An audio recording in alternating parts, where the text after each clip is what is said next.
एक छोटे से गांव में एक गरीब विधवा रहती थी। उसका नाम था गौरी। उसके पास न धन था, न परिवार, न कोई सहारा।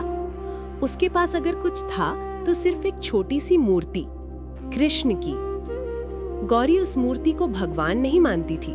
वो उन्हें अपना दोस्त, अपना परिवार, अपना सहारा मानती थी। हर सुबह उठकर वो सबसे पहले कृष्ण जी से बात करती। वो कहती, कन्हैया, आज भी घर में बहुत कम राशन है, लेकिन जब तक तुम हो मुझे कोई डर नहीं। दिन भर वो मजदूरी करती, कभी ईंट उठाती, कभी दूसरों के घरों में काम करती। शाम को थकी हुई लौटती, लेकिन एक नियम कभी नहीं टूटता, पहले कृष्ण जी को भोग, फिर खुद भोजन। एक दिन तेज बारिश हो रही थी, आसमान में बिजली चमक रही थी। गौरी भीगती हुई घर पहुंची। घर में बस मुट्ठी भर चावल थे।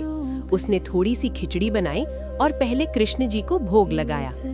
जैसे ही वो खाने बैठी, दरवाजे पर दस्तक हुई।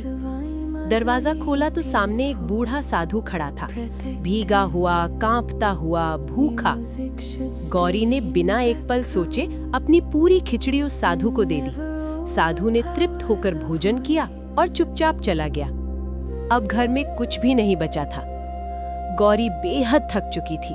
वो बर्तन धोने बैठी, लेकिन थकान इतनी थी कि वहीं फर्श पर सो गई।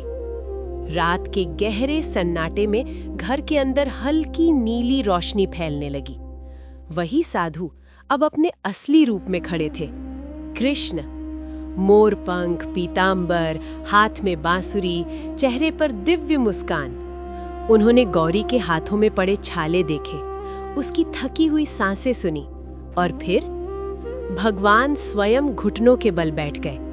उन्होंने एक एक बर्तन उठाया और प्रेम से धोने लगे।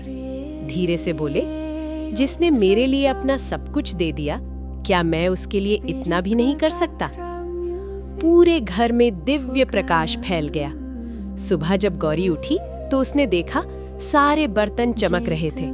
घर में मधुर सुगंध थी और चूल्हे के पास अनाज से भरी टोकरी रखी थी। गौरी समझ गई। उसकी आंखों से आंसू बहने लगे। वो मूर्ति के सामने बैठकर बोली, कन्हैया, तुम भगवान नहीं, तुम मेरे अपने हो। उसी क्षण हवा में हल्की सी बांसुरी की धुन गूंजी और उसके हृदय में अपार शांति भर गई। सच्ची भक्ति में दिखावा नहीं होता, सच्चा प्रेम भगवान को भी झुका देता है। जब भक्त एक कदम बढ़ाता है तो भगवान 100 कदम दौड़ते हैं।